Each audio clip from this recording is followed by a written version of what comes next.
Buenas and half a day, everyone. Today's oversight hearing by the Committee on Public Safety, Emergency Management, and your Guam National Guard is called to order. Today is Monday, June 15, 2026, and the time is now 8:31 a.m. Chamorro Standard Time. For the record, and in accordance with the open government law, notices for today's oversight hearing were sent on June 4, 2026, and again on June 10, 2026. Notices for this hearing were also published on the Guam Legislature website and the Guam Public Notices website. Joining us here are members of the Committee on Public Safety, Emergency Management, and Guam National Guard. I'd like to introduce the Vice Speaker and also the co-chair of this committee, Tony Atta. Thank you again for being with us this morning. And before we proceed with the discussion, I'd first like to provide some general rules of conduct for this morning's oversight hearing, which shall be as follows. Written comments or presentations shall be submitted to the committee. Please provide my legislative staff with your written comments for photocopying. Comments may be read and lengthy presentations should be summarized to about 5 minutes. Those offering comments will be allowed to present written or oral testimony in the 5-minute time frame allotted. I please ask you would respect the committee's request. Once you are done, please remain in the room for questions or additional comments as may be desired by members of the Committee on Public Safety, Emergency Management, and Guam National Guard, and other members of the legislature. Questions and comments shall be confined to the nature of the agenda. The agenda for this morning's oversight hearing is designed for the committee to receive an update regarding the corrective action plan relative to the Office of Civil Defense and Office of Homeland Security, FEMA grants covered by the 2023 Premier Group Audit, Office of Public Accountability Report number 24-07 from June of 2024, and the Office of Public Accountability Report number 24-12 from December 2024. For the record, the committee requested the attendance and participation of the respective heads of the following departments and agencies: the Office of the Governor of Guam, the Office of Civil Defense, the Office of Homeland Security, the Guam Recovery Office, the Department of Administration, the Bureau of Budget Management and Research, and the Office of Public Accountability. At this time, the chair requests for these individuals, if they are present, to please take a seat before the committee, and they are already there. And before speaking, if I could ask to please wait to be recognized by the chair and state your name for record purposes. The order of questioning will begin with the panel of senators who shall each have 5 minutes to ask their questions. The time allotted to each senator does not include responses that are provided by those testifying. Personal inferences about the character or motive of any senator or any individual commenting is not permitted. Any violations of this general rule of conduct will result in removal from the public hearing room for this morning's oversight hearing. Individuals who fail to maintain proper form or decorum may be restricted from providing oral testimony and or may be asked to leave or be escorted and removed from the room. Proper form and decorum shall be practiced by all present in the public hearing room. Colleagues and those who are following today's oversight hearing, the committee organized today's discussion to receive an update from Government of Guam officials regarding corrective actions linked to federal and local audits, which I referenced just moments ago. According to OPA report number 24-07, FEMA's ongoing concerns about Guam Homeland Security Office of Civil Defense's ability to properly manage and administer federal grant awards prompted them to contract a private auditing firm, the Premier Audit Group Services, Inc., or what's also known as the Premier Group, to conduct a program-specific audit. The report noted that auditors were unable to confirm or verify the costs incurred by GHS OCD, as well as determine whether the costs were allowable and allocable. As a result, questioned costs totaling $34.7 million and was also subject to FEMA's decision whether or not to sustain the findings and have GHS OCD repay disallowed cost. Shortly after being elected to this particular office, OPA report number 24-12 concluded that GHS OCD was non-compliant with applicable federal and local laws, personnel rules, and SOPs relative to overtime costs incurred from FY 2018 to FY 2023. Overtime was unauthorized, unreasonable, and unallocable and was not supported. Additionally, the lack of SOPs, segregation of duties, and prior audit findings of questionable activity heightened fraud risk at GHS OCD. Through information obtained from external sources, the committee learned last month that all FEMA grants for Guam were placed on restrictive drawdown status. To confirm this assertion, the committee sent a Freedom of Information Act request to the Office of the Governor on May 15, 2026. On May 21, 2026, the Governor's Office requested for additional time to respond. The Governor's Office responded to the committee's FOIA request a week later on May 29, 2026. The information provided to the committee included a letter FEMA sent on May 12, 2026 to the Governor's Chief of Staff, informing him that all federal grants awarded by FEMA Region 9 to the government of Guam were being placed on restrictive drawdown status effective immediately. According to FEMA, under the restrictive drawdown status, agencies must submit supporting documentation to their respective FEMA program offices for review and approval prior to the release of any grant funds. FEMA's decision to place all grants awarded by FEMA Region 9 on restrictive drawdown status is in response to long-standing and significant concerns regarding the government of Guam's management of federal grant funds. Now, FEMA identified 3 issues. 1, since 2019, Emergency Management Performance Grant, or the EMPG, and Homeland Security Grant Program, HSGP, awards have been subject to restrictions due to findings from FEMA monitoring conducted for fiscal years 2016 to 2018. During this period, Guam substantiated costs for less than 5% of obligated EMPG funding. 2, the 2023 Premier Group Audit identified over $40 million in question costs and 11 compliance issues, none of which have been fully resolved to date. This according to FEMA. And 3, in 2025, several staff members were indicted for alleged misuse of federal funds. Today, the committee is focused on establishing a clear understanding of the steps that the executive branch has taken to safeguard federal resources through a corrective action plan and verifiable follow-through. If these resources are not handled according to FEMA requirements, they have the potential to jeopardize critically federally funded preparedness, mitigation, and recovery grants moving forward. The committee made it clear to OCD and OHS leadership during our earlier oversight hearings in January of 2025 and February of 2026 that compliance with applicable federal and local statutes and regulations are critical to our emergency management infrastructure. Without encroaching on executive branch responsibilities, the committee continues to support our first responders by way of legislative oversight. The committee conducted a mission check in May of 2025. We communicated our concerns regarding working conditions at the Emergency Operations Center, the EOC, in Agana Heights, including mold remediation and needed repairs to the EOC backup generator and elevator systems. And the committee made our position known regarding federal decertification of the Marianas Regional Fusion Center secure room and their broader impacts on our ability to store, process, reproduce, destroy, transmit, receive, and discuss classified national security information. Our efforts, quite frankly, are not politically driven. The work of this committee is not aimed at weakening organizations that are already challenged with unfavorable audit findings, government corruption allegations, and most recently had all FEMA grants placed on restrictive drawdown status.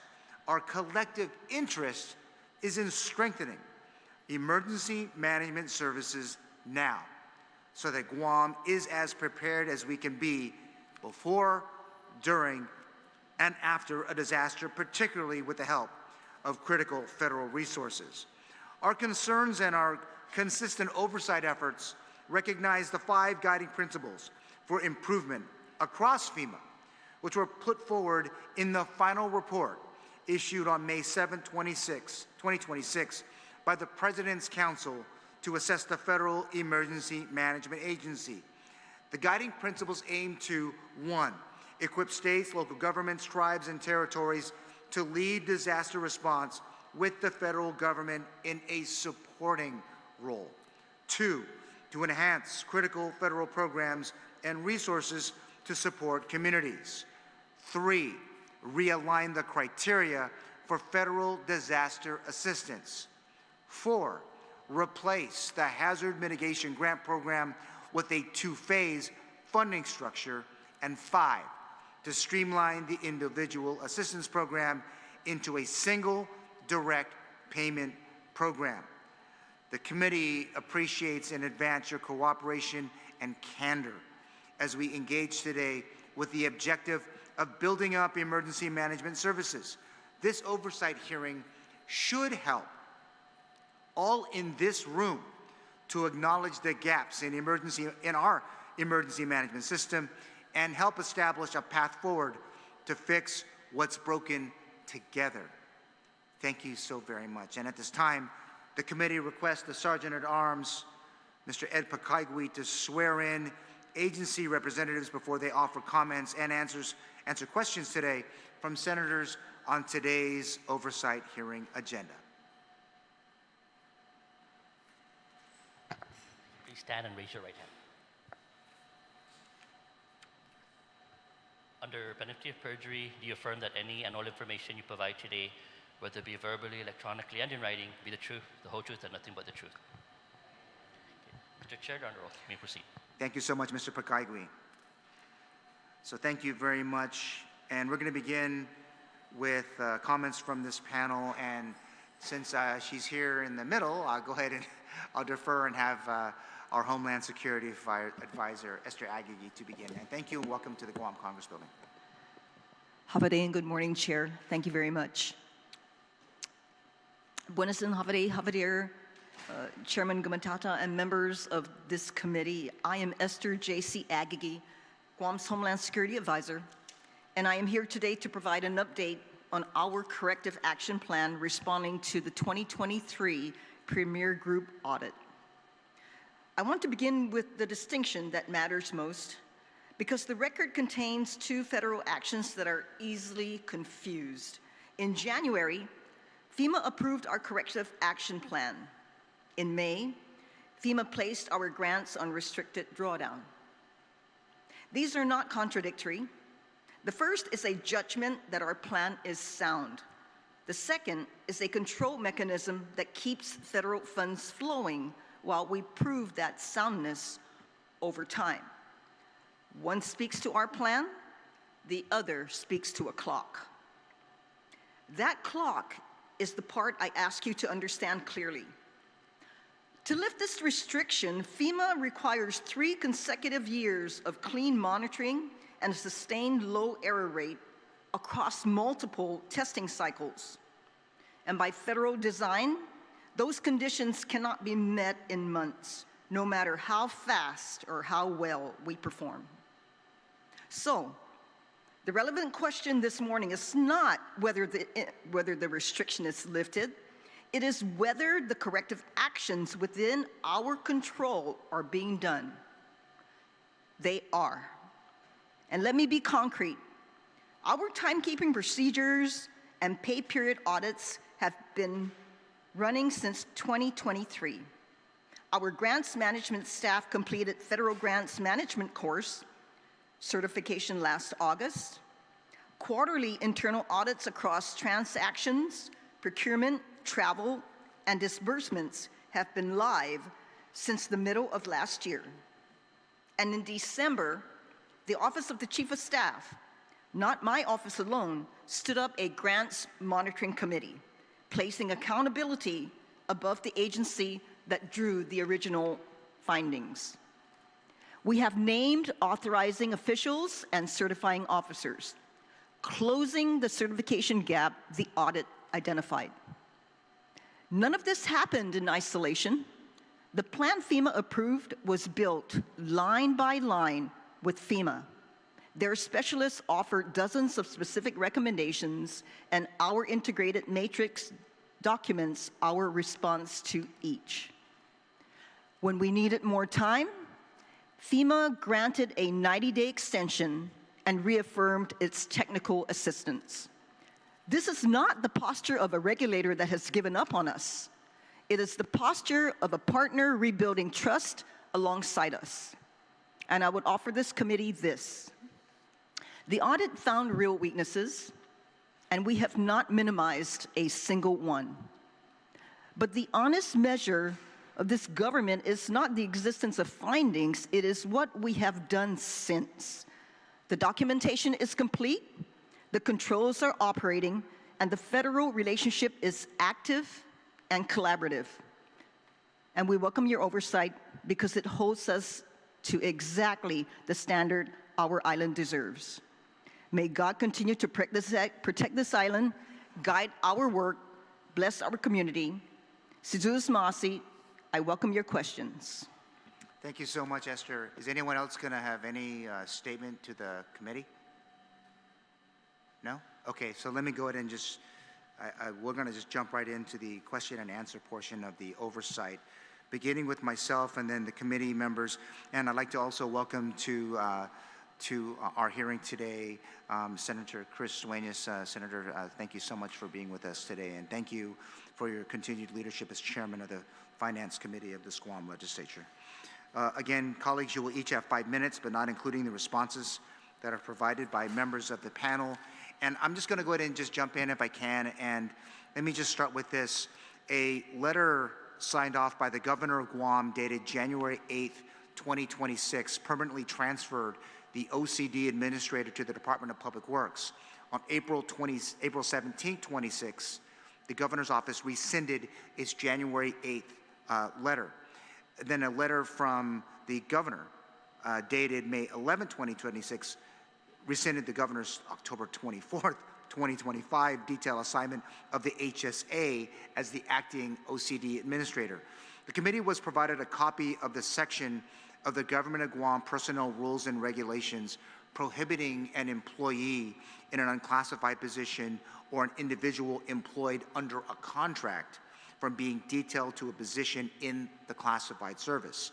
The OCD administrator is a position in the classified service. So for the record, if you can help us understand, who is the Office of Civil Defense Administrator or otherwise in charge of the Office of Civil Defense? Senator, thank you for that question. So, sir, I am in charge of the Office of Civil Defense, first the Guam, the Office of Homeland Security and Civil Defense, and I am not the administrator. However, the governor has issued the guidance that I am in charge of the agency. Okay, thank you. The RACI matrix that your office submitted to this committee on May 19th of 2026. This was 8 days after the governor rescinded your detail. She still listed you as OCD administrator alongside Mr. Charles Esteves, who has, for the record, has been indicted in local court. Can you explain why that document was submitted with those names and who specifically authorized its submission again for this particular issue? Yes, sir. At the time this document was created, sir, we were still under the direction that the administrator, who is Mr. Esteves, was going to retain his title as administrator. However, his presence is still unknown at the Office of Civil Defense. You know, the work still has to be done, Senator, so we're still here and we're doing the work that needs to be done because, you know, work stoppage is not going to do anyone any good, so the work continues. All right, thank you. During your OHS OCD oversight hearing this past February 2nd, 2026, agency leadership informed this committee that FEMA's approval of its corrective action plan on January 21st of 2026 demonstrated federal confidence in its commitment to improvement. What specifically triggered the federal entity to place all grants on restrictive drawdown status effective May 12th, 2026, just a little over 3 months after approving Guam's corrective action plan? Now, I'll say this, that the CAP approval letter says FEMA had confidence in your commitment, but not your compliance. Senator, there could be a number of reasons why FEMA issued the letter of restrictive drawdowns. And I have to add that a restricted drawdown is a cash management control and reimbursement on documentation, not a new finding, and it does not deobligate funds or assert new violations. I will, however, add that we have always been on a restrictive drawdown since taking office in 2023. And so this is nothing new to the Guam Office of Homeland Security and Civil Defense. This is the way we have been operating on the grants that we have been awarded.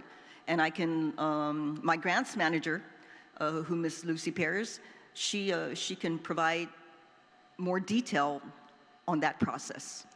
Yeah, I'm not looking for the detail here, and we may ask that in a second, but just trying to understand the action from the federal government. Let me just, if I can then, and if you can keep it, brief, but can you identify even one of the 12 CAP findings that FEMA has certified as fully resolved? So there are several areas of that CAP plan that FEMA has offered advice for us to work on. We have submitted our completed CAP plan, and it is under review by FEMA right now. In the last week of August, they will be here to conduct an in-person review. And it will be then when we know whether or not our actions taken that are identified in that corrective action plan have been resolved. So to date, you have no confirmation if any single one of those has been? Yes, we do, sir. I understand you have a copy of our corrective action plan? I do. So, but for the record, can you tell us how many of the 12 points have you guys actually fully resolved? Okay. Well, to start off with, sir, we have some standard operating procedures that have been already in place that FEMA has reviewed and has approved. We also have our timekeeping procedures. We also have quarterly reviews. What we have now that we didn't have then is we now have a financial management system accountability in place that my finance team lead, Mr. Cabana, has put together. And so that is something that was not present when those audits had occurred. But we have that in place right now to track and trace every single federal dollar that was awarded to the Office of Guam Homeland Security and Civil Defense. And the grants that were mentioned in that memo that you had just read, what we now have is a database tracking all the money that's attached to those grants. And Mr. Cabana can speak in detail of which grants you would like to know about. So that you've named 3. So far 3? Go ahead, Ms. Lucy. So your question about in the audit findings, can we name some that have been completed? I would point over to finding 2023-02, which deals with the timesheet. When you look at 2.2, 2.3, and even 2.1, we've gone through that process. And in our meetings with the grants management team from FEMA, they've accepted that. So that's one of the findings. And then the second one will be findings 2023-03 in terms of 3.3, training finance personnel on CFR 200 requirements. We've completed that, sir, also by ensuring, and this happened last August, and there's going to be a refresher coming up in the summer on individuals that are working with grants to take the FEMA grants management monitoring training, which was done online. It was 3 hours every day for about 6 weeks. The individuals that took the training had to also take a test at the end of the course just to ensure there's understanding. So that's just a couple of the findings that we've been working on that we know that FEMA is happy with, and it's in that chart where it specifically says that the action appears to address the recommendations. And we've also, to back that up, ensured that there are SOPs, which, by the way, is voluminous, but I did provide it on a flash drive to staff so that if you wish to go back later on and review it, it's there. And it's the same documents that you have on that flash drive. It's the same documents that FEMA has. Okay, so for the record, I'm looking for a single number. How many, and right now I've heard 4 of the 12 items have been completed at this point? Is that where is that where we're at now? If I may, sir, so those are 4, but in addition to the 4, if I may, finding 2023-05 regards salary changes or salary charges.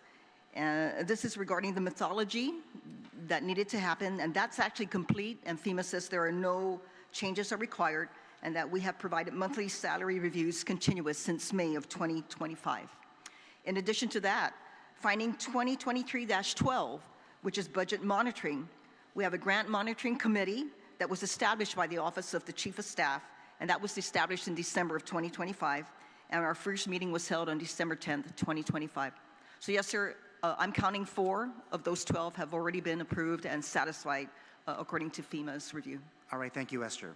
Now the corrective action plan, again, approved in January 2026, again, includes implementation of quarterly internal audits. I think you've talked about that this morning. Again, designed to review budget adherence and detect any deviations.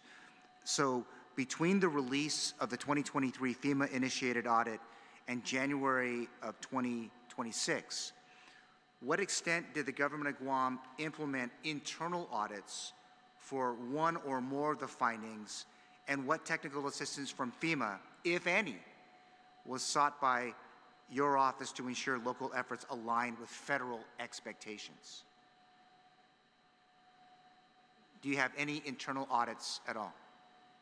At least with one. If I may speak, Senator. Yes, thank you. Yes, my name. We do have some. The last internal audit we had was a couple of years ago with our OPA and also DOA. They came up with internal audits. That was the last audit that they had. During that course of that review, right now we are implementing policies or procedures as far as how to do a better control on all our expenditures. Yeah, so we haven't had recently other than the last a couple of years ago. Okay, so I think you mentioned the financial or finding 2023-03. Again, mandatory training for finance personnel on specific CFR requirements, including the SOP, including the approval process. Again, you committed to ensuring follow-up staff training to address the audit findings. I think we talked a little bit about it today. So recognizing none of 10 filled positions identified in your staffing pattern for FY 2027 are finance-specific positions, which members of your staff, outside of Mr. Cabana, are engaged in the mandatory training for finance personnel, and what support, if any, have been offered or requested of other government of Guam entities to include DOA, BBMR, and the Office of Public Accountability? Thank you for that question, Senator. So, as mentioned earlier, we had our finance team take the Fundamentals of Grants Management training back in August of 2025, and we are now just pending the next scheduled training for the 2026 timeframe.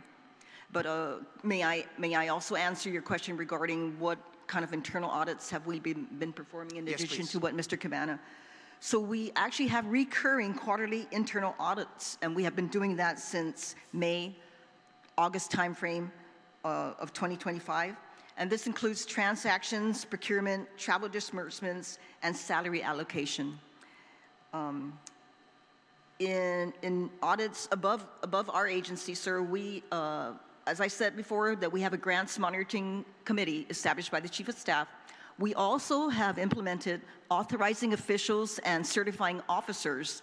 They have been formally designated, and this is a structural fix to the certification gap that was in finding 2023-1. And then our matrix itself reinforces the segregation of duties because it lists different positions.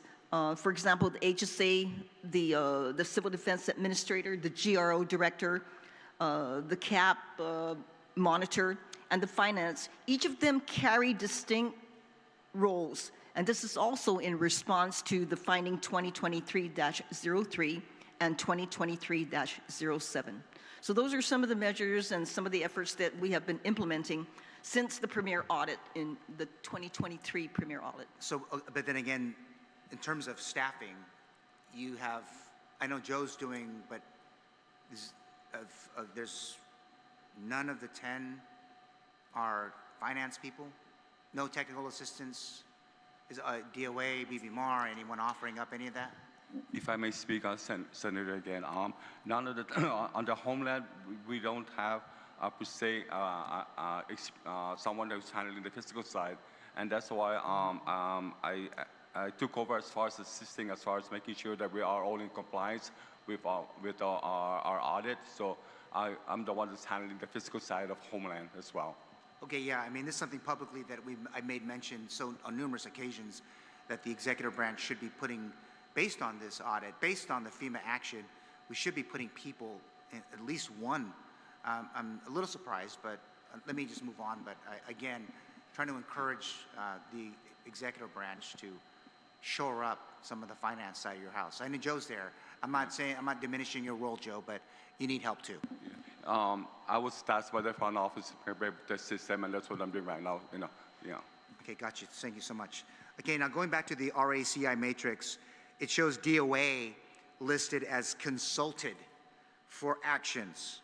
Can you provide, I mean, if you can, back to this committee, just if you write this down, can you provide documentation of any formal meeting, correspondence, or technical engagement with DOA on these items? And if the LD 705 was completed in August 2025, why is the follow-up training for FY 2026 still listed as pending in a document that was submitted to this committee in May of 2026?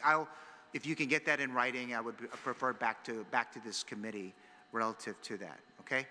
Let me move on to the procurement procedures. Again, finding 2023-06, again, requires you to provide training sessions for the updated procurement SOPs, and you mentioned this morning about the GFMIS functionality and to emphasize compliance with grants. Can you tell us this morning what portion of your staff have completed one or more of the 4 procurement modules of procurement basic training, and has any of the personnel who are required has not received the procurement training engaged in any procurement in violation of our procurement training policy? So again, has anyone on the team completed one or more of the modules for procurement? Yes, sir. There are 2 members at this table who have completed the grants management training, and there were several others, but those individuals are no longer assigned to the Office of Homeland Security or Civil Defense. Okay, so of the 2 at the table, have you all completed one or all 4 procurement modules? 1. And Mr. Cabana probably has 5. 1 and 1. One, yes, Senator, one. Okay, thank you. Let me, I have 1, 2, just a couple more questions, and then I'll turn this over to the committee. And before I go any further, let me just recognize or welcome Senator Sabina Perez. Thank you for being with us this morning. This is on travel, undocumented travel expenses. This is finding 2023-08. Again, SOP for travel documentation based on the May 7th, 2025 letter from FEMA to the government of Guam. it found that your per diem for the 2021 Pacific Executive Leadership Program was provided to attendees by the Center for Homeland Defense and Security. Accordingly, your request for per diem reimbursement was determined to be duplicative. Now, I'm just going to be very blunt. Did you knowingly seek to be reimbursed twice for the same per diem request? And are there any other instances of at least maybe during the last 24 months where FEMA similarly questioned and ultimately denied any travel-related funding requests? Senator, this was done way before we came on board, but I am happy to report that no travel has been executed since we have been taking over the grants management. So, sir, I'm not certain if the people who were administering or overseeing the travel portion were aware that they were submitting for duplicate. Okay. Senator, and for the travel, I just want to clarify. I'm sorry, Lucy. So, for example, HSGP, we've never had any travel denied. As a matter of fact, that's one of the strictest criteria, because before any travel authorization can be written up, we must go back to our grantor, and in my case for Homeland Security, it's Mr. Mitchell, and we have to justify. It's an 8-page document, and only when we get the approval letter would BBMR even work on the TA. So I can say that from 2023 forward, we have a process. It is followed. And for the EMPG side, for the ones that I did have oversight over, that also was documented very well. And we worked with FEMA to ensure that trainings or conferences that were sponsored by FEMA, we had a process. Okay, thank you, Lucy. Okay, OP8 report number 2024-04 found that your agency owes $8.4 million to the general fund, recognizing that the general fund has been paying for your operating costs. They also found that the general fund paid $71.3 million in expenditures under the Office of Homeland Security Civil Defense Operations, FEMA recovery, tsunami grant programs, and was only reimbursed $62.9 million by FEMA. Of the $8.4 million, $7.8 million was for operations under the EMPG and HSGP that have yet to be reimbursed by FEMA. It's these over expenditures supporting DOA's internal audit section findings on the lack of monitoring budgets and system controls. And we discussed these same findings initially in January of last year. So again, I'll ask, what portion of the $8.4 million in general fund expenditures has since been reimbursed by FEMA?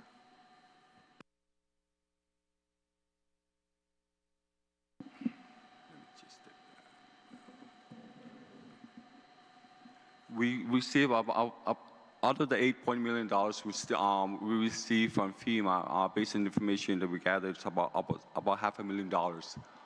For what we've seen as far as the others that were not authorized or unallowable, I haven't got the detailed information on that, Senator. So Joe, $500,000 from 8.4. 8.4, yes. We're still being pending right now as far as reviewing. I know there's other grants on the EMPG as well and the HHP that are being reviewed and going through the process as well. Okay, and based on a May 7, 2025 FEMA letter informing the government of Guam that the agency, federal agency, authorized just $280,000 out of $1.181 million worth of claims submitted by the local government, did FEMA authorize additional claims subsequent to their May 2025 response to the government of Guam's drawdown request? And if so, how much more in local expenditures were approved by FEMA? Is it just the $500,000 amount? Is all that they approved? I'm sorry, can you repeat that again, Senator? Okay, this is, FEMA told you all back in May of last year that they only authorized $280,000 out of $1.1 million worth of claims that you submitted. Did they authorize any additional claims subsequent to their May 2025 response to the government of Guam's drawdown request? And if so, how much more in local expenditures were approved by FEMA?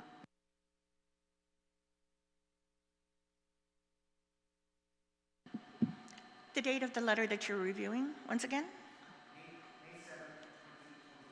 All right. So May 7, 2025, we did receive, or the Chief of Staff and the HSA did receive a letter from FEMA, and this is what we've been working on what they approved for the EMPG grant for 2020. So what was approved, final amount to draw down, was $280,909.66, and that is correct. For the HSGP section of 2020, they were looking at approximately $30,000, and this is looking at expenses that occurred within the period of performance. We are currently working on 22 HSGP in getting those expenses reviewed and getting reimbursed. For the 23 EMPG, we are working first on ensuring that our work plan gets approved, and then all expenses, which Mr. Cabana has already tracked, will be able to submit for reimbursement to the grantor. So the process is we get all the invoices, we get all the timesheets, we send it to our grantor takes a look at it. When they approve it, they send us a letter. We send it over to the federal program section at DOA, and we set up a date and time of when that window will be open, and then that individual or the position will be able to go in and draw down that amount. Okay, so let me just stick with that then. So that same letter, so what funding source did this government use to cover the difference of $840,000 or the adjusted unauthorized claim amount?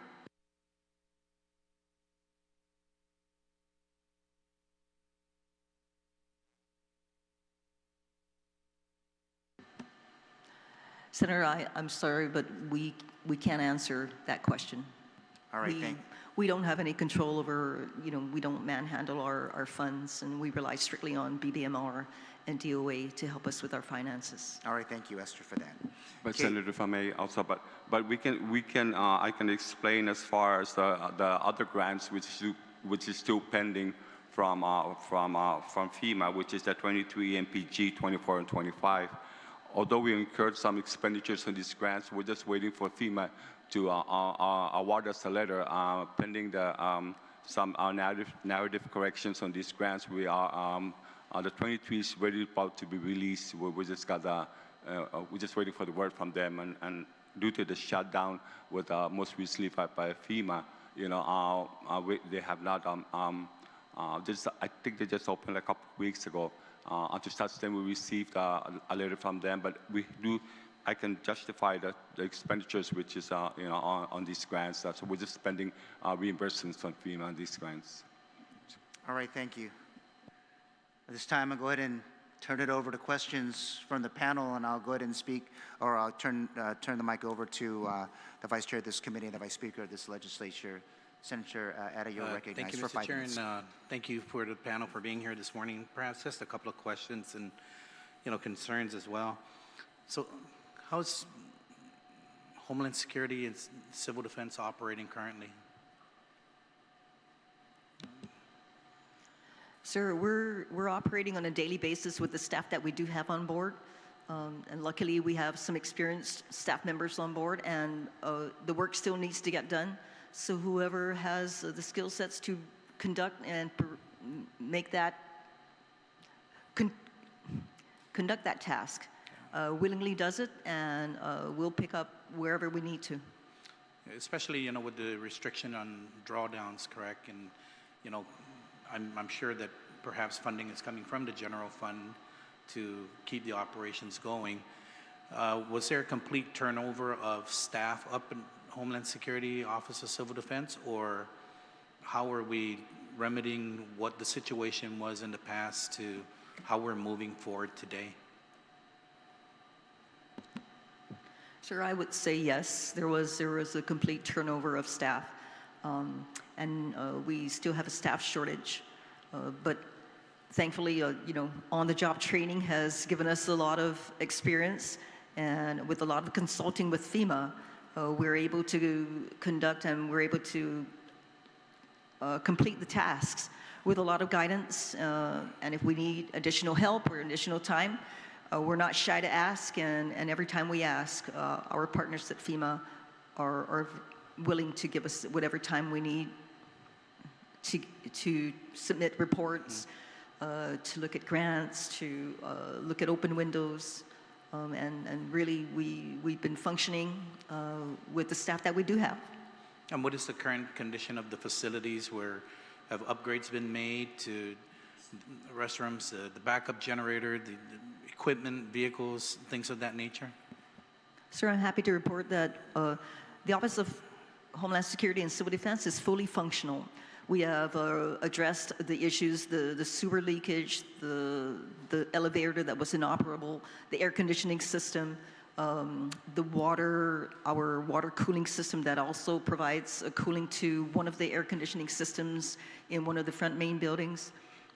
We have addressed every single item on the to-fix list, and the office is fully functional. And it's great that it was, because we were definitely prepared when Super Typhoon Sinlaco came around, because had the office been in the same condition it was before we got it up to it is now, it would have been difficult to perform the duties of our response and recovery.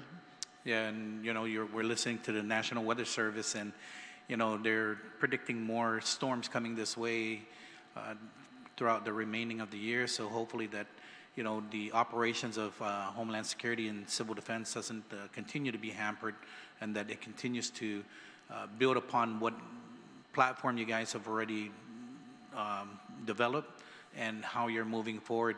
And I think that are there issues with grant funding and other fundings? Absolutely.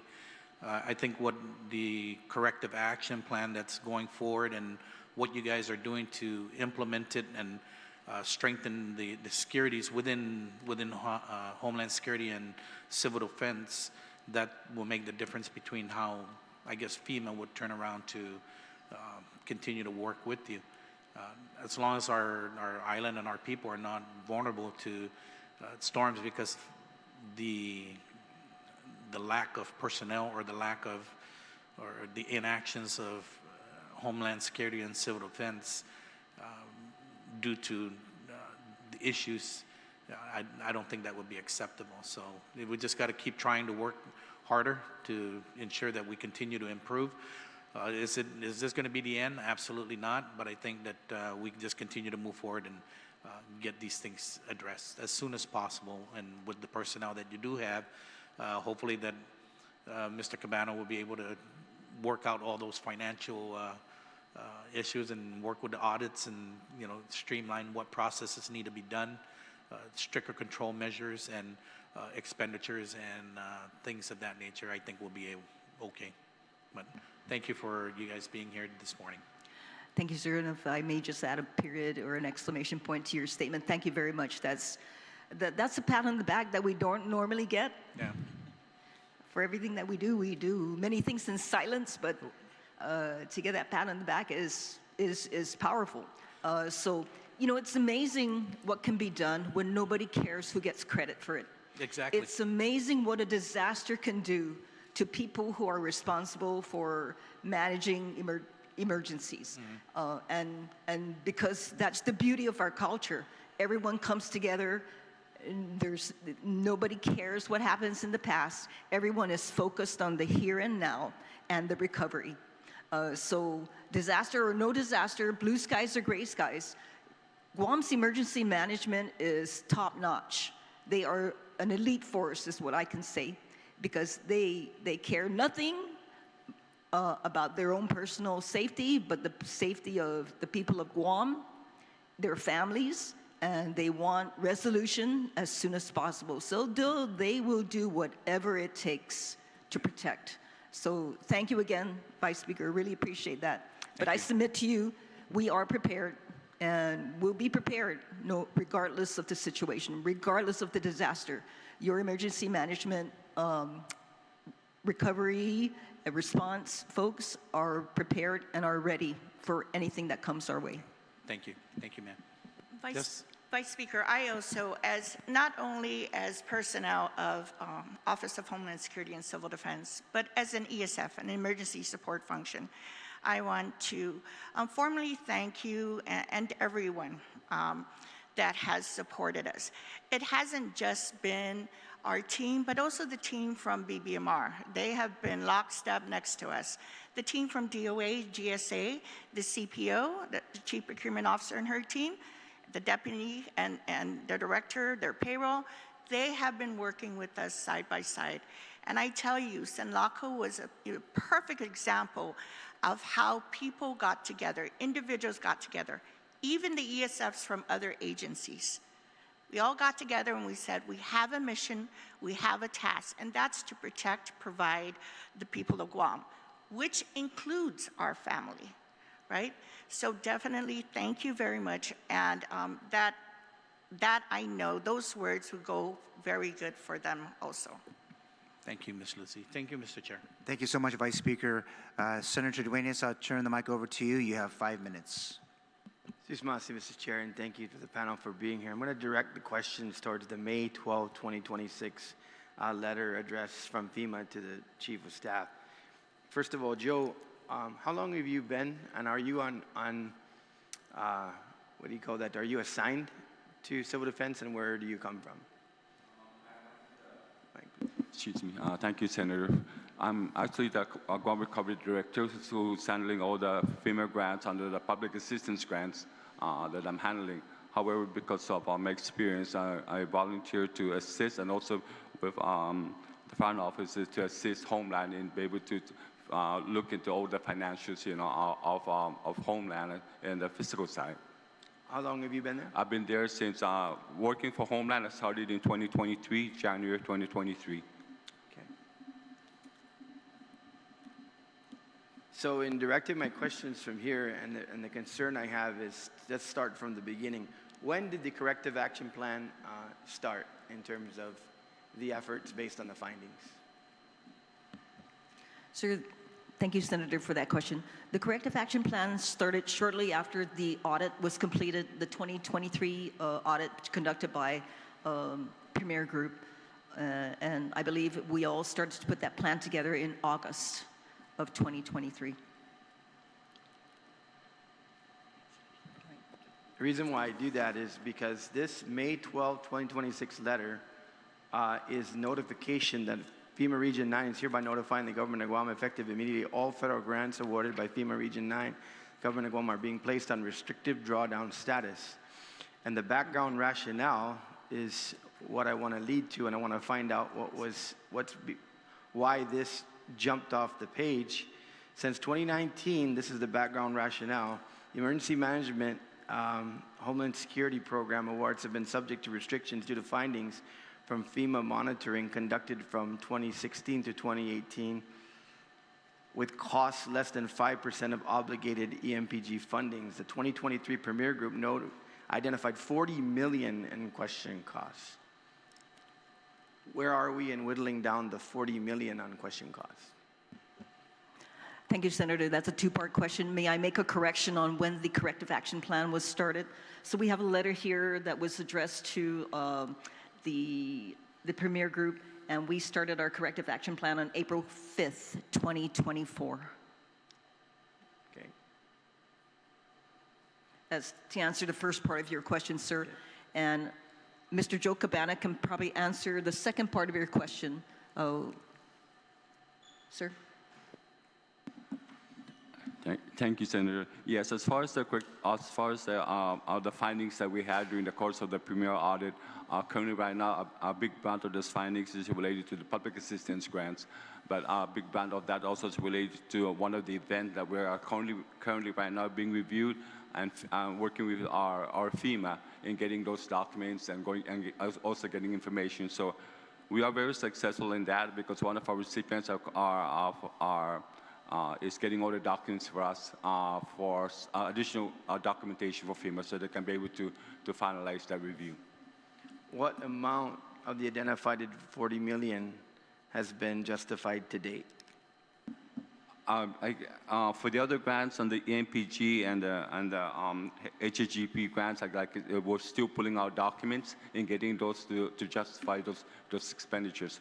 As far as the public assistance grants, like I said earlier, is one of our subrecipients are giving that information, and that's close to about maybe $21 million that we're already pulling out the documents and being reviewed on public assistance. But none of that 40 million to date has been recovered. The only ones that was recovered during that, like I said earlier, was the $400,000 that we received so far from FEMA on the EMPG and on the HHGP. As far as what was the reason for those other costs that are not being reimbursed, I don't have more information than that as far as why they were denied or deobligated from us. And of the 40 million, about half have documentation being reviewed currently. About half right now. Actually, we have all the documentation. We have not gone in and reviewed on the others. As you know, the EMPG and the HHGP also. We have just maybe additional more information from Homeland. We'll be able to get those numbers or documents to FEMA so they can review that. But today we have not received anything from FEMA, any additional reimbursements. Esther, Joe says he's been there since 2023. What other assistance have you received from BBMR, DOA, or the governor's office in terms of detailed appointments with fiscal capabilities to reconcile these issues? Sir, not a matter or in the form of detail, but in the form of guidance and advice. Pick up the phone, write an email, send the questions directly to we have a financial analyst that's assigned specifically to Homeland Security, and that is King Guerrero. And we consult and confer, and we do whatever we can with him. So that's on a regular basis. And then with the Department of Administration, it's also the same procedure. Regarding federal grants, we communicate with, of course, Mr. Byrne, and then our analyst that we conduct business with on a regular basis is Christina Ilagan. And so we have regular people, assigned people at both BBMR and DOA to help us get through the eaches and the rough spots when we don't understand or we need help with managing our grants. Other than Joe, in your time at the helm, have you ever had an administrative services officer? So, sir, there was an administrative services officer when I came on board in June of 2023. So what you see here is the class of 2023 right here at your table. And there was an administrative services officer when I came on board. Unfortunately, we do not have an administrative services officer right now assigned to us. Esther, I'm just going to make this point, and I'm not going to put it on your shoulders, but I've run agencies as small as $3.5 million of annual appropriations, and we have an ASO.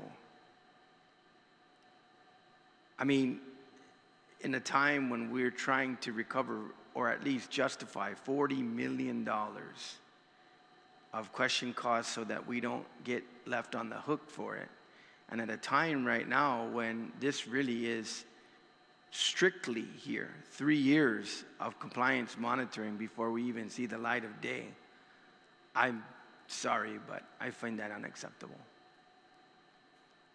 I think that you should, after today, get an ASO. Somebody who's going to definitely be the point person to nag DOA and BBMR to ensure that you accelerate this timeline. Sir, I couldn't agree with you more. And as I said earlier, it's amazing what people will do to respond to things that are urgent. And right now, my all-purpose person is Miss Lucy, who is sitting to my left, and she's also our grants manager, and she handles the majority of the ASO work at Homeland, in conjunction, of course, with Mr. Cabana's finance team that is in place down at Homeland. And this is how we get the day-to-day business done, Senator. And it's working so far, and we're going to continue to work, and we're going to continue to do what we need to do to satisfy the requirements and to do our job so that it's worthy for the people of Guam. Thank you, Esther. It says in the background and rationale stated in the May 2012, 2026 letter, in 2025, several staff members were indicted for alleged misuse of federal funds. Is that public information?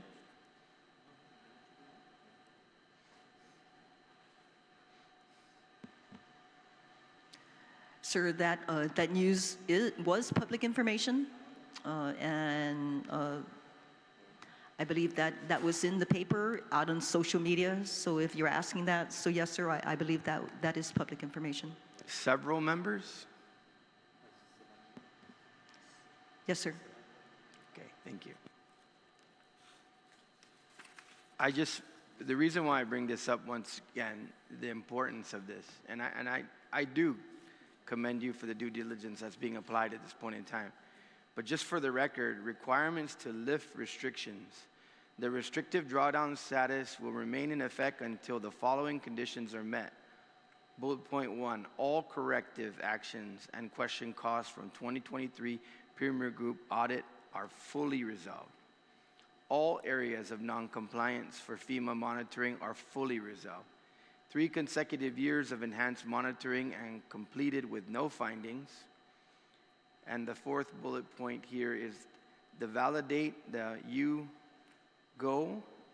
VAYGO improper payment error rate is reduced to 1.5% or less over 3 consecutive testing cycles.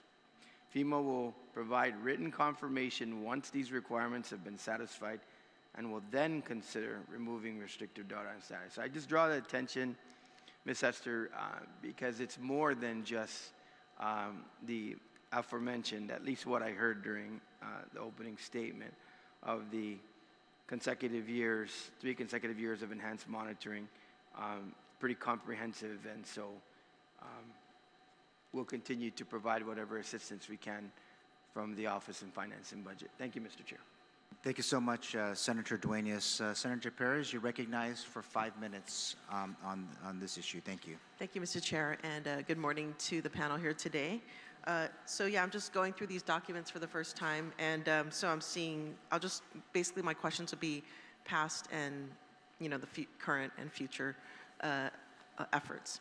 So in going, I guess, my colleagues have pointed out the question costs, and that's been public since the audits have come out.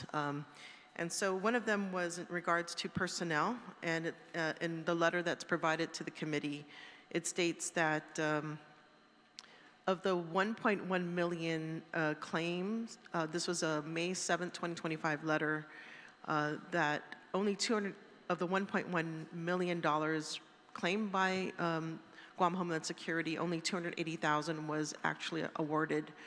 And so it states that the documentation was lacking. There was a system of internal controls, need to provide reasonable assurance that charges are accurate. And so I noticed in your corrective action, which was approved in January of 2026, looking at it, it states that the methodology for, it looks like, I believe, if you can, brief me on what are you doing to address this, issue with the documentation of reimbursement of payroll? So for Senator Lucy Perez, for payroll and for all personnel costs, and I'm happy to report that as recently as our meeting with FEMA regarding our EMPG side of the house, which has majority of our personnel costs, at 6:30 in the morning, Friday the 13th, Friday the 12th, they were very happy on what steps we took to fix this problem. So the step actually started on April 2024, I believe was the date the HSA gave, where a new timesheet was created. And in that timesheet, it not only listed the personnel, their salary, their annual salary, but also what grants that their time would be allocated to. And what it did was it also gave out a percentage. And then every pay period, when the personnel works on a grant, for example, Homeland Security, if you had one personnel who got paid 50% from the Homeland Security grant and 50% from the emergency management grant, they would have to identify each day and then the hour time frame, which grant, and then under which grant, what project. And then there was a description side.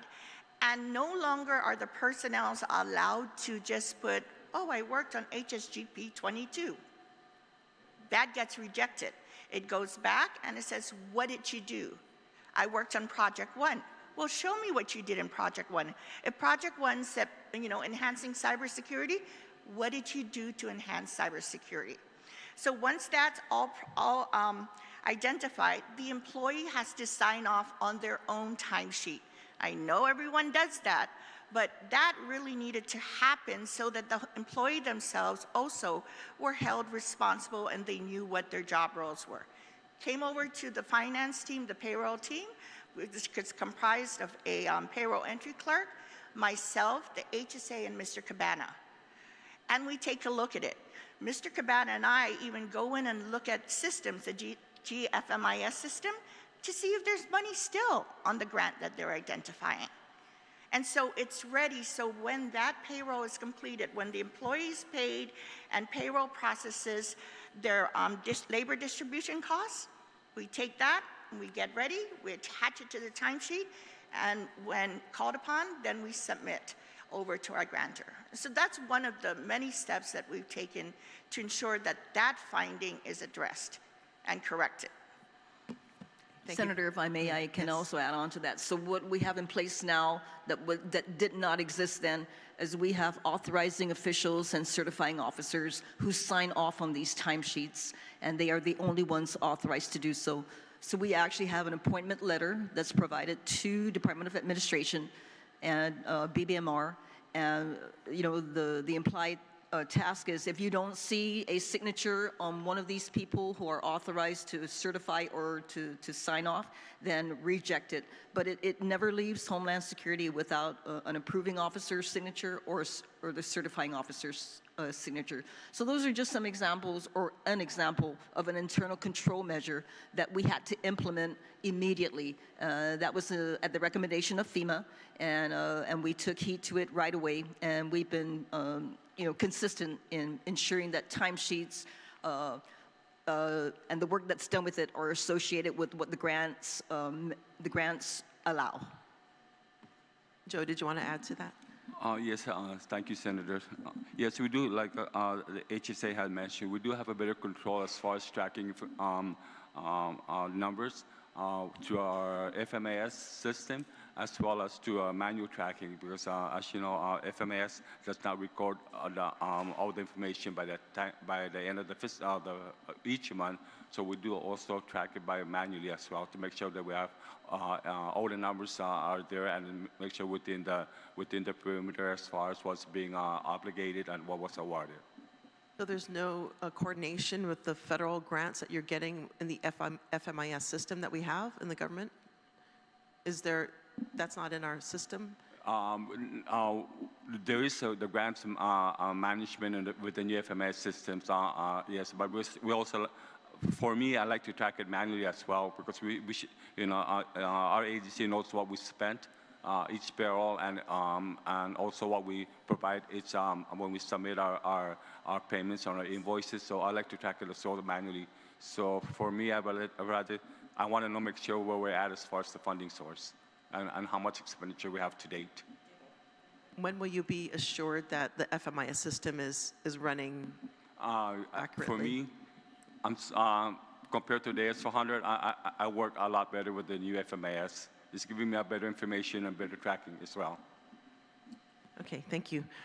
The other thing that I'm reading is the restrictive drawdown on FEMA grants, and it lists a whole bunch of grants here.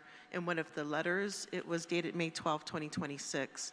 And so some of the grants, so I'll just read it so the public knows: Chemical Stockpile Emergency Preparedness Grant, Emergency Management Performance Grants, Regional Catastrophic Preparedness Grant, Emergency Operations Centers, and that's for preparedness.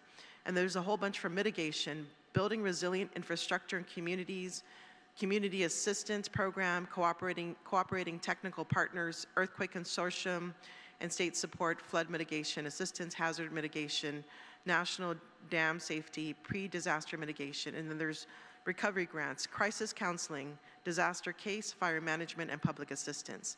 Are these all the grants that you manage, or are there others outside of this?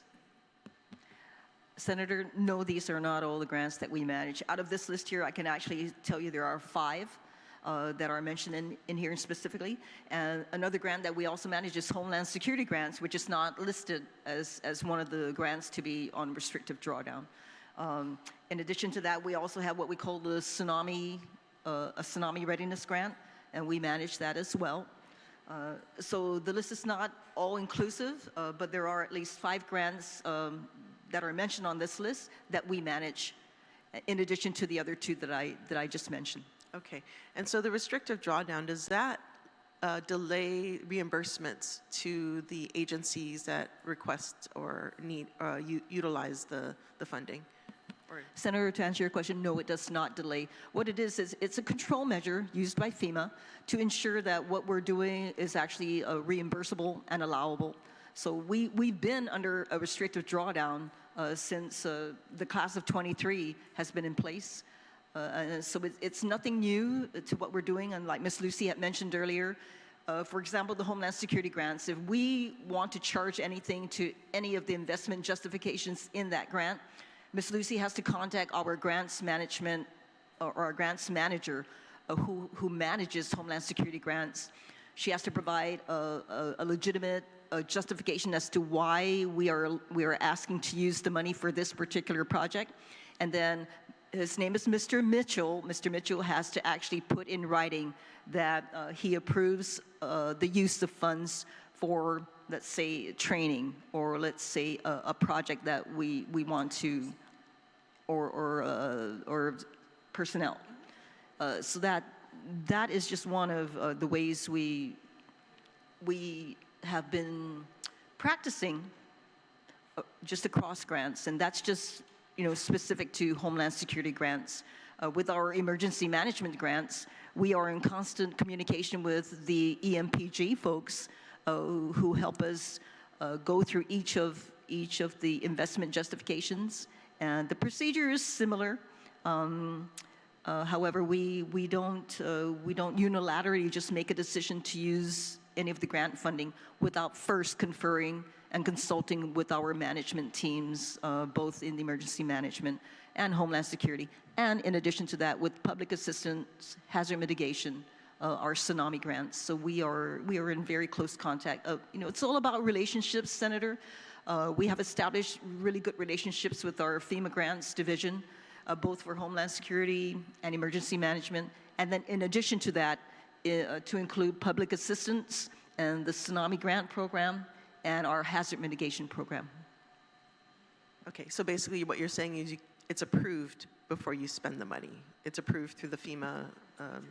That is correct. Okay. From 2023 forward. Okay, and so we hear about delayed in funding or FEMA reimbursements, and so what do you attribute that to? On our part, if there's any delay in reimbursements, it's on us. It's probably either documentation that was not submitted, or the documentation submitted did not pass muster. So for example, personnel costs, which you brought up. If I had submitted a bunch of timesheets for 4 pay periods and I didn't identify each timesheet to a specific grant, to a specific project with specific description, it will get bounced back. And so that's the time, that's what will be the delay. But once FEMA approves the reimbursement, it's a matter of 5 business days, and sometimes even shorter, because as soon as they give us the letter authorizing federal programs to download the amount, it happens. So unfortunately, it's on us, and that's why we've improved process, and we're working towards making sure that anything that happens in the future will be better. So the corrective action that was approved, does it address all the lack of documentation for these FEMA reimbursements, and if you can highlight which of these part of the corrective action plan does that, and maybe provide an example to the committee. Thank you for that question, Senator. For the majority of those, Senator, it involves the emergency management performance grants and the Homeland Security grants. Okay, and so as far as the corrective action, so Lucy was saying that we don't get reimbursed sometimes because the documentation is inadequate. And so what in this correction active plan addresses that lack of documentation? That will be findings 2023-02 that deals with the timesheets. So in there, it identified what the audit found and what the implementation and what the agency is doing. Again, Okay. SOP, et cetera. Oh yeah, I understand. I understand you're doing a great job. It looks like you have it covered with as far as personnel. But is there anything else that is at risk of not being reimbursed besides personnel costs in the reimbursement that you see? I would say, based on all the grants that I've read, if it's not written into the grant, it would be for basic operations, maintenance costs. So for example, generator maintenance, elevator maintenance, fuel tank storage maintenance, vehicle maintenance. Those are some of the items that are may or may not be covered in the grant if it's not written in. If it is written in the grant and isn't approved, then there shouldn't be an issue. But I do have to say also that what I've noticed in grants moving forward is a lot of the maintenance costs is being removed. They're putting it on the state or the territory to take care of that. And the monies, though, are being put into projects, which is right. So if you're going to have a project to improve your emergency operations center, then it's taking maybe those maintenance costs and putting it towards the EOC. So does that mean the state has to find the funding for that? Yes, ma'am, which is why we submitted a budget request, a budget digest, and we are currently working with OFB in answering some of their questions. And in that budget digest, you would see my maintenance costs, or our maintenance costs, I'm sorry. I'm protective of my things that I need to fix. No, I appreciate your diligence. Okay, in regards to, so like, I mean, I'm hearing the mayors, GPA hasn't been reimbursed, for significant amounts. What is the status? GPA probably controls their own reimbursement, is that correct? Or does Office of Homeland? Thank you. Excuse me. Thank you, Senator, again for the questions. If it relates to the public assistance grants that was already been awarded by FEMA, because in the past, a lot of our concern or our challenges are documentation. So if they don't submit documentation for reimbursements, then we under public assistance, we try to assist our subrecipients to see what documentations need to be submitted. So our biggest challenge is our documentation, that they have not, that they can either provide documentation for the reimbursement request, or it's just no information from them. But we are communicating together with the POC as well as the respective directors or mayors to be able to provide us those documents. But we have the money. It's just to give us all the documentation, and then they'll get the reimbursements. Okay, so you're waiting for the documentation. Documentation is our biggest challenge on these. Okay, and then in regards to like planning for future, I guess, disasters, and I'm thinking, specifically like, let's say, cybersecurity. Has your agency been doing the market research, looking at the cost of, preventing these kind of attacks, as well as, our traditional disasters? What is your plan for that in regards to procurement? Thank you, Senator. That's a very pointed question. And yes, ma'am, we are working very closely with the Office of Technology to maintain, sustain, and develop further cybersecurity plans. We currently have a island-wide cybersecurity plan that will expire, I believe, at the end of this year. Needs renewing. And we think of everything. We think of, and just now we're getting a deluge of cyber threats. We work very closely with the FBI, with NCIS, with CISA, to work collaboratively so that we could all be in sync with any threats that we need to be aware of. And I think our greatest challenge is updating and providing the necessary software to protect our technological infrastructure. What we've done is we've grown in the government, but I think our growth in the government has outpaced OTEC's stability and capability to provide adequate cybersecurity protection to our government of Guam systems.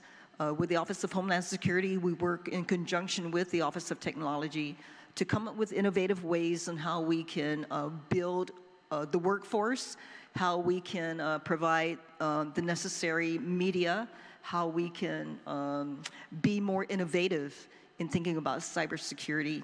And then we also, you can't forget that there's something called artificial intelligence that seems to just weave its way around cybersecurity. And our greatest challenge is identifying the workforce to counter that. We have antiquated systems, and I'll say this for myself, an antiquated person on board that needs to get in front of the cybersecurity platform to include the artificial intelligence phenomenon. But we are definitely looking at ways to get in front of that, talking with interested employees who might want to seek a career in cyber. I'm happy to report that the Office of Homeland Security, every quarter we host cybersecurity trainings, and we get it free. It's a free service, and we are offering 2 classes now at the end of this month, and both classes already have a waiting list of 40+ people. So it goes, the classes fill up very quickly. We conduct those trainings now over at our Office of Homeland Security, and definitely the public is interested. We open it to government of Guam workers first, but if there's room, we also open it to the private sector. We try not to turn anyone away, but these are just some ways we're leaning forward to posture ourselves to look at that kind of a disaster, if you will, that kind of threat, because it's involved in an all hazards alert plan. Okay, thank you. And then I'm looking at some of the documents here. It talks about the quarterly reports for, I believe, hazard mitigation. So is it possible to get copies of your quarterly reports sent to the committee? Ma'am, I would defer that question to Mr. Cabana. Thank you, HSC. Yes, we can provide those documentations, quarterly reports. Depending, also we need to make that request to FEMA, since there are federal partners and since they're the ones our grantee, so we would also make that request via FEMA. Okay, and then going back to procurement, so how many are fully trained in the local procurement and then the federal procurement? I'm sure you have to know both sides, so how many staff are fully trained in both types of procurement?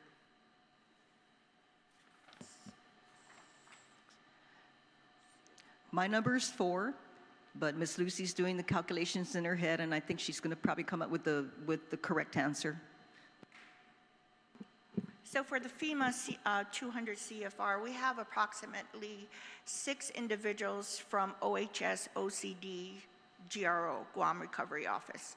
And this was the class last year in August. In terms of the procurement module, we have probably about 7 individuals who have completed Module 1, Procurement Module 1, maybe about 2 or 3 that just finished Module 2 from the GRO group, and we are on schedule for the next class that can happen. It's really hard to get into procurement module training. I mean, that class fills up because it's not just us. So we beg each time to please let 1 or 2 people in. But that is one of the items that is critical for our agencies, that individuals that monitor, that handle that are in finance are procurement trained and FEMA trained. I think that's great that the CPO is there Yes. on there to help kind of Yes, make she sure is. things are done Yeah. very effectively. And so like the DLAN system, it's, you know, is it what you need, you automatically put it in and you automatically, or you get it expeditiously? Right, so the DLAN system is operational. It worked, I mean, Sinlaco, if I have to have a storm that really sets up what could really happen well, it was Sinlaco. We had the CPO in our office the whole time. She had her buyer back at the office doing their work. Whatever the ESF, the emergency support function for the agency, say health or police or fire needed, they would enter a DLAN ticket. I mean, that was one thing that was drilled into everyone's mind, is if you need something, it has to be in DLAN. All directors knew that, all ESFs. When it's entered into the DLAN system, we would source within ourselves first, within the island. And only if we could not meet that would we go out to FEMA. Now, the sourcing within ourselves and within the island is if we needed to procure, that DLAN ticket will go over to the finance group, which is myself, Joe Cabana, Chris. There was four or five of us. We would work with the CPO and say, ma'am, we need to procure right away 4,000 sandbags. Here's a price quote. Here's my justification. She'll look at it. She'll have her team look at it. And if it passes muster, then we enter the requisition and it becomes the purchase order. So yes, the CPO, DOA was right there with us, guiding us. And that's really great because during like the time of COVID, you know, things went a little, awry. So yeah, to have somebody knowledgeable in there making things happen efficiently, that's a good move. So I think that's it. My time has run out. I'm sure I have more questions for you guys, but thank you for your time today and your work in ensuring Guam is ready and prepared. Thank you. Thank you, Senator Perez. And let me circle back because I asked this question, and I'm going to be very pointed because it's a little troubling what I heard earlier than what you responded to Senator Perez. I'll ask again, what portion of OHS OCD staff have completed one or more of the 4 modules of procurement basic training? And has any of your personnel who are required but has not received the procurement training engaged in procurement, which is in violation of our procurement training policy? I asked on the record earlier, you said only the 2 of you are the only ones who have taken the modules, and then just 2 minutes ago, you offered that there was more than the 2 of the people at this table. Help me understand why I should be a little bit more concerned by the answer. Your question is well received, sir, and we're just getting our numbers, straight. And I understand your frustration. So I believe my answer was 3. The 3 people at this table have completed the grants management training offered by FEMA. No, I'm talking about the local procurement, our procurement basic training. Okay. It was 4 modules. Okay. And then at this, Understood. earlier you said 1 and 1. One had more than 1. And then you just, in response to the senator, you mentioned now it's up to 4. How do we go in 45 minutes? Help me understand, Lucy. Please be, you were sworn in, you're on the record, so please be very clear to this committee. Senator, thank you for reminding me I'm on record, but I think with the HSA, when she was looking at her numbers, she was thinking about the FEMA, because she attended that one. I mean, Oh, no, I asked that. No, I know you asked about the procurement module, but sorry, ma'am. I believe she was thinking the FEMA grants module training, because that's what she attended. Oh, no, I was clear on that part. I'm talking about the local procurement policy. I apologize that I was not clear on what you were clear of, sir. So now we're going to make that correction right now. Okay, so what is the total amount? Is it what you just testified to Senator Perez? Is that correct? There's 4 current staff at the Office of Civil Defense that have 1 or more of the 4 local procurement trainings, the basic training for GovGuam. Yes, sir. For those that are under Homeland Security, Civil Defense, and GRO, there are. There are trained under Procurement Module 1. And that's the only, just level 1, and Mr. Cabana is the only And one Ms. that's at level 4. Mr. Cabana's group has a couple of staff that just completed either before Sinlock, or actually during Sinlock, they were still attending the class in the evening. There's about 2 or 3 of them. Because we're on record, what I will do is go back and ensure that those who receive their certificates will get you a list of names for please. the record. Yes, thank you for that so much. Okay, I want to recognize the attendance of our Speaker of this Guam Legislature, Speaker Frank Bloss Jr. Mr. Speaker, welcome, and you are now recognized for 5 minutes regarding the cap and this issue with FEMA. Thank you very much, Mr. Chair. Thank you for the panel for being here. I'm going to preface this by saying that I'm greatly disappointed. Okay. Ms. Agagi, you said that of the listing of grants that are on restriction, other than this listing, you have 5 grants that you currently have operation without any restrictions. What grants are those?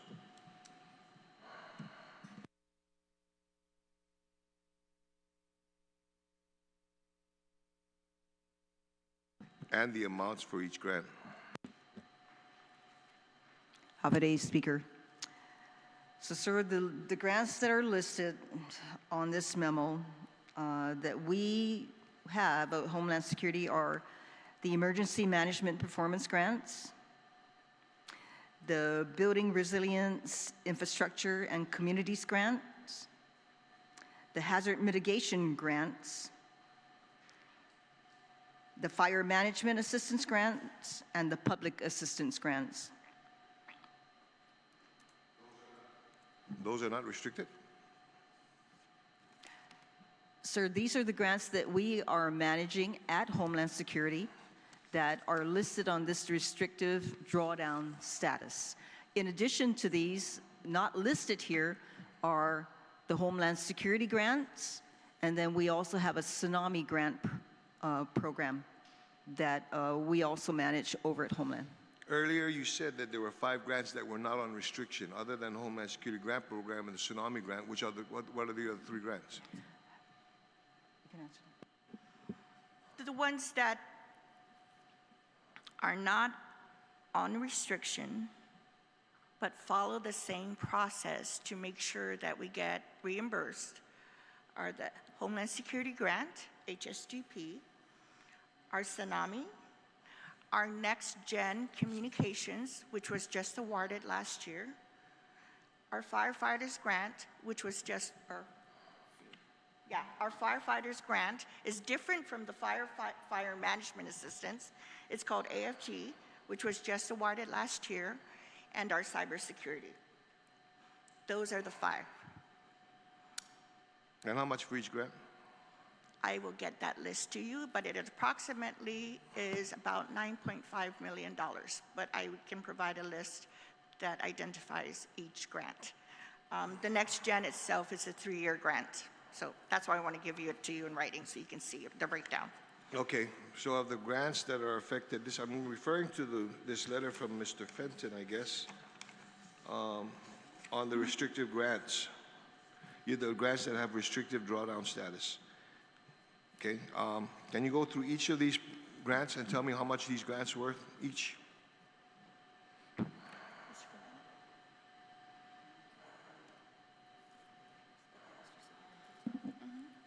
Thank you, Senator.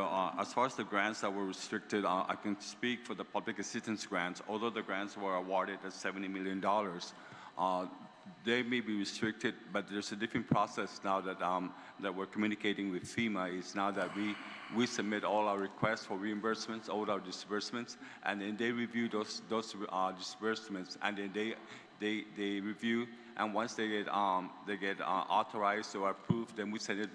They send us to me a letter saying it's been reviewed and approved, and then we submit that to DOA for reimbursement. Unlike in the past, this is just based on our last meeting after the letter from Mr. Fenton about the restrictive, and we communicate with our federal partners to find out so what are our ways to be able to get these monies drawn down. And we met with them just a couple of weeks ago, so we're doing that process now. Is have them review it first, and then we will submit the request to DOA to process the drawdown. Okay, that's one of 16 grants. There's 15 more. Can I have the numbers for the 15? And that also goes through the hazard mitigation, same process. Okay, let me get this right. You said $70 million for public assistance. Right. And What about crisis counseling and immediate services program? that is the grant that's being handled by Homeland. Okay, so what are again, panel, what is the amounts, the total amounts for each of the 16 grants here? Senator or Speaker, with all due respect, I will submit a documentation that will identify each of the grant and the total amount awarded with the period of performance. I'd like to also know what the start date was Period and of performance, again. what the expiration date is in the grants. Yes, okay? sir. Yes, sir. So I notice here that one of the grants on restricted drawdown is the EMPG grant, but you said that HSGP is no restriction. All right. First off, how many personnel do you have? And what are their funding sources?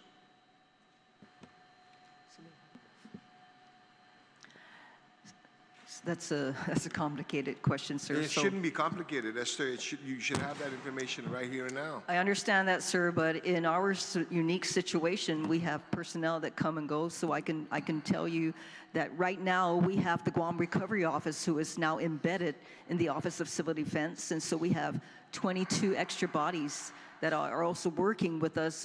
Mr. Cabana's finance team is helping us with the finances for our grants. We don't currently have an ASO to manage that. We have Ms. Lucy, who serves as our grants manager, and then she also serves as our ASO, and then she also serves as our ESF. And so she does a number of things in order for the day-to-day operations to occur. So, you know, the consistent number we have down at Homeland Security runs anywhere between 7 to 9. Okay, how many people do you have in your HSGP program? Sir, Under the HSGP program, Yes. we have 7 individuals that share with EMPG. EMPG, Yep, they have 7, so they're divided. Their costs are divided based on the task and the project that they work on. combined, how many HSGP and EMPG personnel do you have? Combined. I would say combined personnel would be approximately, Don't give me approximate. I need to know right now what it is. If we have a disaster right now, how many 12. personnel do you have? How many people do you have in your recovery office? I can answer that, Senator. For the recovery office, we have about 14 people. For the, I did a budget for Homeland, and in Homeland, I went ahead and budgeted for 21 employees. Out of the 21 employees are budgeted, 5 of that, 6 of that are vacant.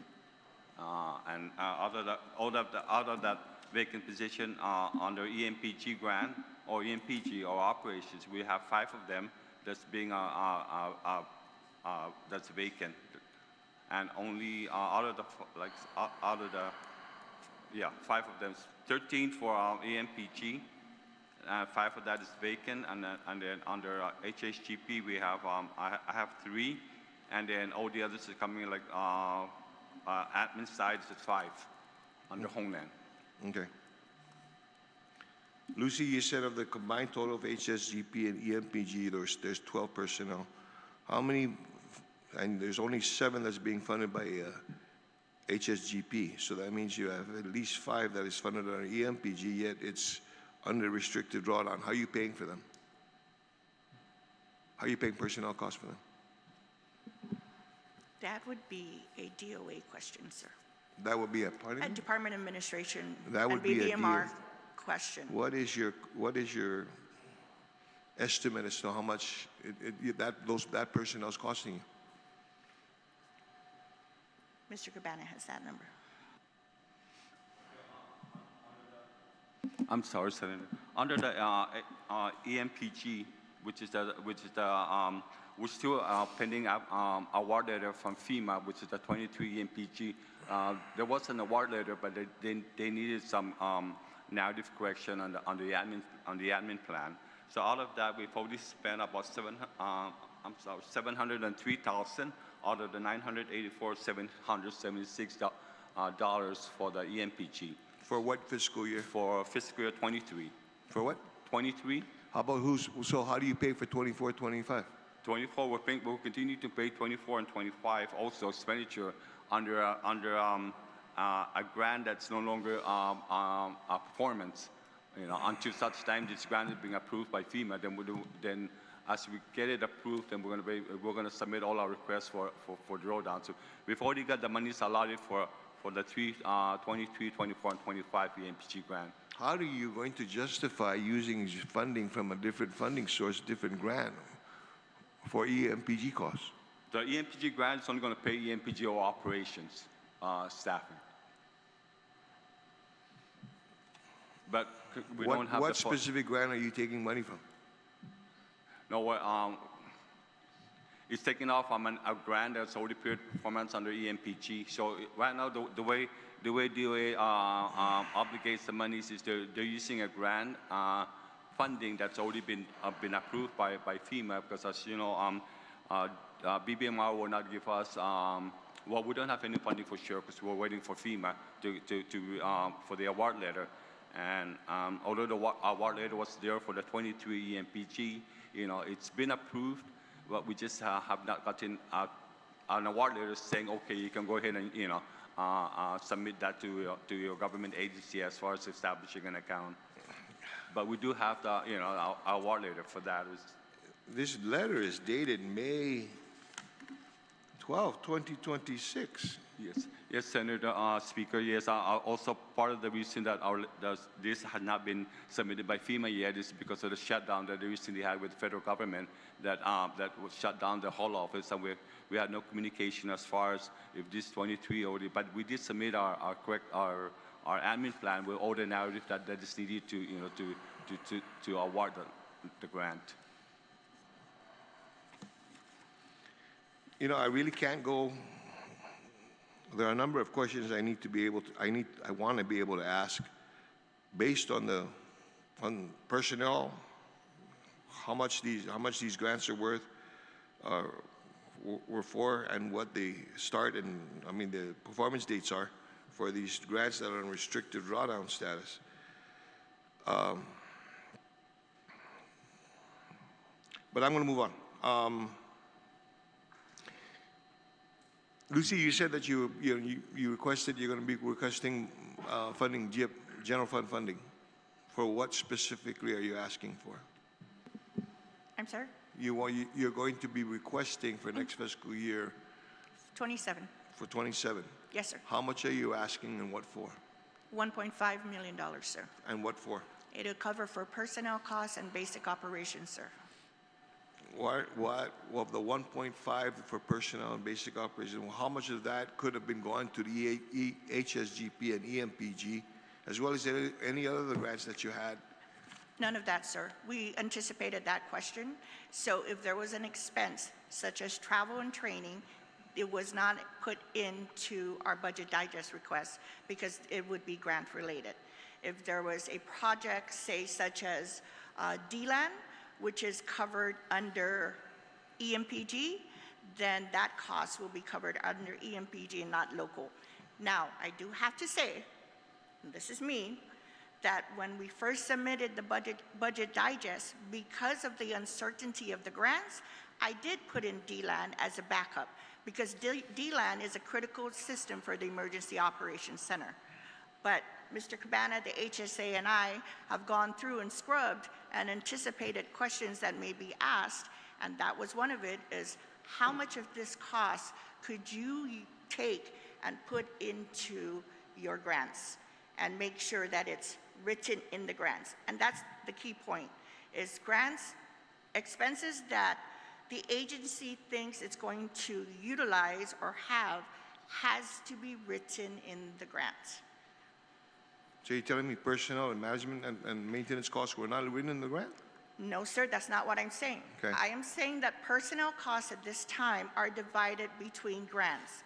But based on my observations, so I made a recommendation, and this is my recommendation, that personnel costs be covered under local funding. And this is one of the other reasons.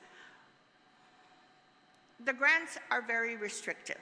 And before anything can be done, we would have to go back and seek permission to do anything. Like if we wanted to hire a federal grants manager, we'd have to go back to the grantors and say, I'm sorry, I don't have local funds, but this is a necessity, and then have to justify it. And then we have to wait. And sometimes that can be a process. For the past year, it has been painful, and because of the shutdowns, right? But it doesn't mean that the ask didn't happen. It went in, and now that everybody's back to work for the past 3 weeks, we have been playing catch up in getting things approved. Wouldn't a grants management person be one of your asks in your grant process to begin with? Yes, sir, it could be one of the grants, but some of the grants, I didn't see it in, so we specifically wrote it in. Or they allocated it to a different position, like finance, like ASO, which shouldn't be. It should be specific. You need to have a grants person. So you manager. asked for money for a certain position. Yes, sir. And then when you got it, you got the permission. Oh, I don't want that position. I want another position. Oh, I don't know what they did back then, sir, but 23 forward and what I've worked on, I can tell you what I've asked for. Okay, I'm going to move on. Ms. Aggie, you mentioned that you have some challenges in your cybersecurity. Okay, explain to me first off, what's going on with your Mariana Fusion Center?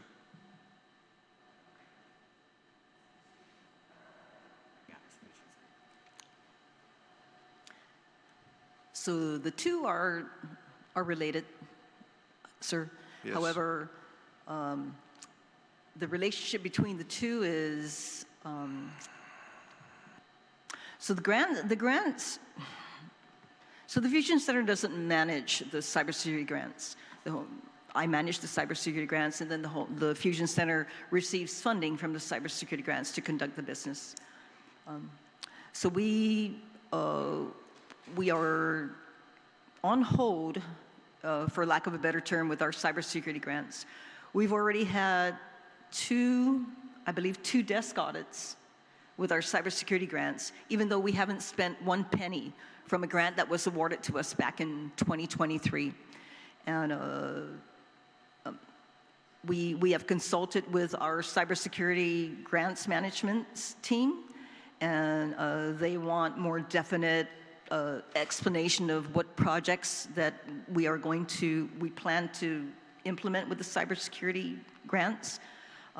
And we were headed to a project, and then the government furlough happened. And as a result of that, we are now back on the rotating time frame to meet back up with our cybersecurity grants management team so that we can finally submit a project, working closely with CISA to get the project approved so that we can finally see some funding drawn down so that we can finally use the cybersecurity grant that was granted to us back in 23. The Fusion Center operates, so luckily the analysts that are assigned to the Fusion Center are there on assignment from their agencies. So their salaries come from their agencies. The only person or the only position that supposedly funded out of the Homeland Security Grant Program is the director of the Mariana Region Fusion Center. We have asked our grants manager to approve that position, and that feedback, we have not received an approval on that request as of yet. And a lot of it had to do with the government shutdown. And like us, they too are catching up on things that were left dormant in the last 3 months. Okay, let's talk a little bit more about Marianas Fusion Center. How's that operating? So the Fusion Center is operating on a day-to-day basis. They are looking at law enforcement specific materials, and they are providing whatever threat assessment is necessary. For example, if the Guam Visitors Bureau asked if they could do a threat vulnerability assessment on the Tumon night market, they will send their analysts out to do the research that's necessary to come up with a threat vulnerability assessment. An event coming up that is one of Guam's biggest celebrations is the Liberation Day Parade. There's a request for the Fusion Center to do a threat vulnerability assessment to see if there's anything that we should be aware of law enforcement specific, that could happen during that occasion. So they're still operating on on the analysts that are there. And Okay, under what space are they operating, and how do they store your information? Some of that information is above sensitive. So how do you store it, and who's got access to it? Well, sir, we cannot store classified information at a facility that is not an approved facility. So we don't have an approved space at Homeland Security to store That's kind of classified interesting, information. Esther, because why don't you have an approved space? Okay? You do have a skiff. Sir, I know, I built it. It's not a skiff, sir. What It's not is a it? skiff. It's a secure room. Okay, so you have a There's a secure room. difference. What happened? Well, that room was decertified, unbeknownst to us, and it still remains uncertified or decertified. It's lost its accreditation. I've been working with the Fusion Center Director, Rudy Gaza, to talk with the point of contact from that inspection team to respond to some questions we had. Like, for example, how did that secure room pass inspections in the years past and not pass in this last inspection? That question has not been answered yet. In anticipation of maybe a recertification or reaccreditation, I've asked the Fusion Center Director to come up with a scope of work so that maybe we can look at fortifying that space if in fact it did fail inspection, and come up with a plan on how we're going to rectify that. So they're working on that, Senator. Which goes back to the question, how do you store and manage secure information? Sir, we do not keep secure information at our facility. Half your programs here require secure storage. Half your programs here. Your Homeland Security grant program. Sir, are you saying that our Homeland Security grant program requires a secure facility? No, you need secure access so you can provide receive and store secure information. Tell me I'm wrong, Esther. Sir, I'm not saying that you're Okay. wrong. I am saying that the information on our Homeland Security grant program, is that what you're referring to? No, I'm talking about the operations of the Homeland Security grant program. There are going to be times that you're going to need to access, and you're going to need to receive secure information and act on it. And we do so with our partners with the FBI and with Joint Region Marianas. I only have a little time, so I'm going to move on to the next question. Asset management. Who handles your asset management program in the facility? And when I talk about asset management, because Lucy, you defer to, you look to when DLAN, when there's a request for materials and supplies and whatnot, okay? You look to in-house as to whether or not you've got it. Do you have a program that keeps that up to date, your asset management?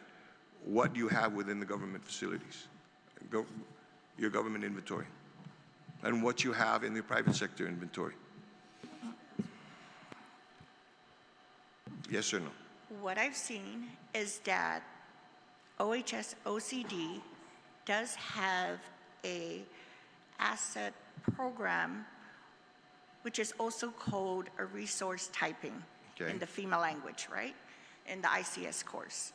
And that's stored in DLAN and it's updated.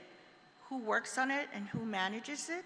It is between the logistics team, the ops chief, and the planning chief. Okay.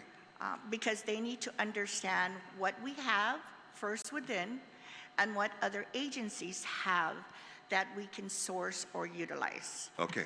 Do you have an asset management program that you can rely on if there was a disaster in the next hour? Yes, we do. Okay. We have them, even if it's an Excel program, there is a program. There is a plan. And it's up to date. And it is up to date. Okay. As of Sinlaco up to date. Maybe when I go back and I look at something and we may have decommissioned something, I might have to update it again. But as of Sinlaco, yes, sir, we do. Okay. I notice I'm done with time, Mr. Chair. Thank you very much. Thank you so much, Speaker. So first off, I want to thank you all for being with us this morning. And let me just say this, that the Committee on Public Safety, Emergency Management, and the Guam National Guard absolutely appreciates your participation in today's much needed discussion concerning Guam's emergency management services. But a lesson from history, if I can today. In the 20th century, America wielded a strength best used in the service of peace. It was as true then as it must remain today in 2026. But strength must be continuous and focused when the enemy changes, and in the 21st century and beyond, the enemy has certainly changed. The enemy I am referring to is not some adversary that came our way when this modern emergency management system was stood up. Complacency is the enemy of progress. FEMA's decision to place all grants on restrictive drawdown status should not be taken lightly. Since our collective swearing in, this committee has recognized FEMA's decision to be consistent with the federal government's ongoing efforts to safeguard federal taxpayer dollars through stronger fiscal controls, reservation of critical resources for truly significant events, and a recognition that states and territories should invest more local resources into disaster mitigation, response, and recovery. Accordingly, the committee recommends for those who are currently in charge that you all have a mandate to manage federal and local resources effectively, ensuring transparency and accountability and avoiding unauthorized expenditures moving forward.